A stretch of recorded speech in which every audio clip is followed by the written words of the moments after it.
5 seconds.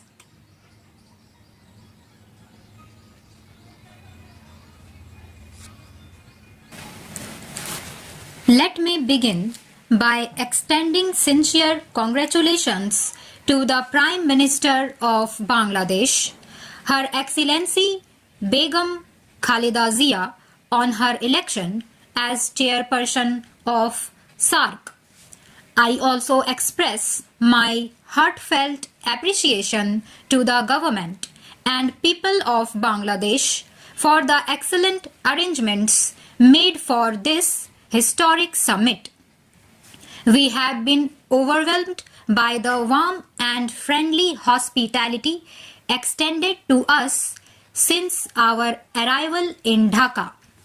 I would also like to take this opportunity to express our sincere appreciation to the immediate past chair, Pakistan, for the unfailing commitment and zeal with which it pursued the revival of the SAARC process. Our region has seen intense suffering caused by major natural disasters this year.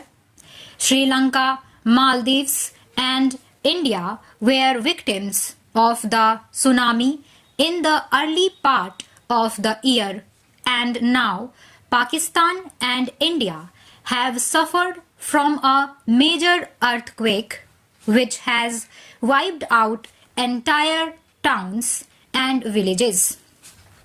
We grieve for our citizens and fellow South Asians who lost their lives and resolve to continue to help others affected rebuild their lives. These disasters once again remind us of the need for forging even closer ties to enable us to pull our collective resources to deal with such calamities.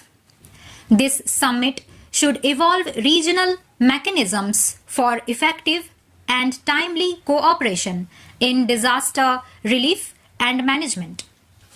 We have extended modest help to our neighbors in a spirit of solidarity and are prepared to do more.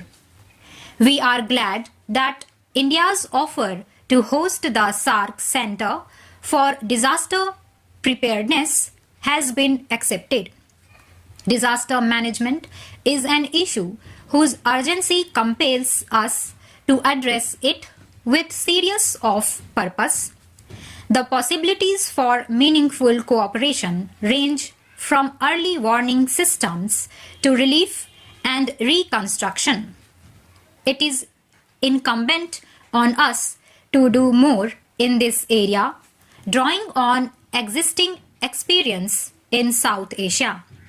For instance, I understand Bangladesh has developed innovation approaches for reducing the impact of disasters through community involvement in planning and risk management. The use of microcredit both for pre-disaster risk reduction and for post-disaster reconstruction and rehabilitation are cited as global best practices that are worthy of replication in other countries of South Asia. SAARC is entering the 20th year of its existence. It was in this very city that we began our journey towards a shared goal. The vision of President helped move forward the idea of SAARC, and it is only appropriate that we honor his memory at this summit with the first SAARC award.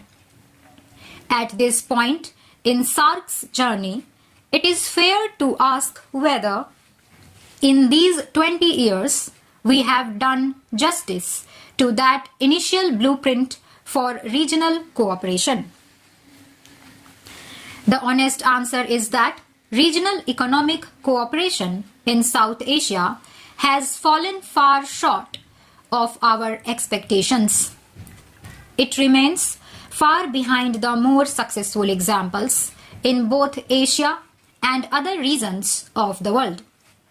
I sincerely hope that SAFTA comes into force by January 1, 2006, but even this will represent only a modest beginning in terms of our goal for regional economic integration.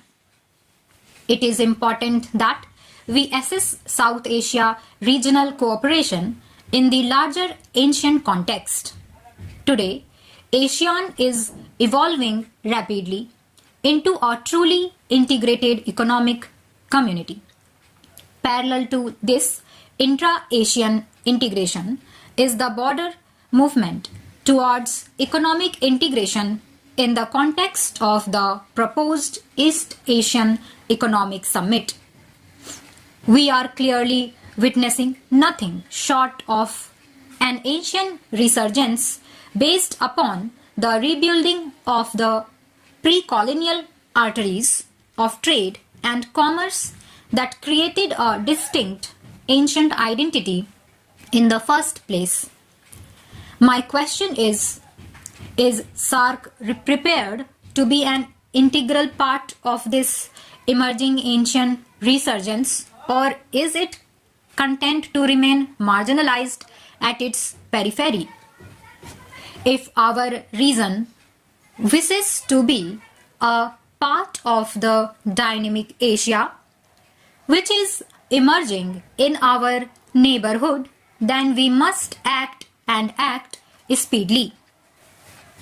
It is our location at the crossroads of Asia that gave our subcontinent its unique civilizational attributes, the assimilative traditions in our culture, the adaptability of our people, and a boundless creativity that arises from a constant interplay of ideas. If SAARC as a region has to recapture its role as a crossroads of culture and commerce, how much more necessary is it for us to remove the barriers to the free flow of goods, of peoples, and ideas within our own region?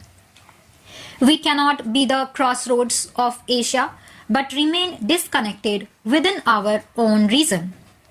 Without the latter, the former is not possible, or at least will be possible to a very limited extent. Ancient roads crisscross the subcontinent and link up with the seaports that were the gateways to the rest of the world.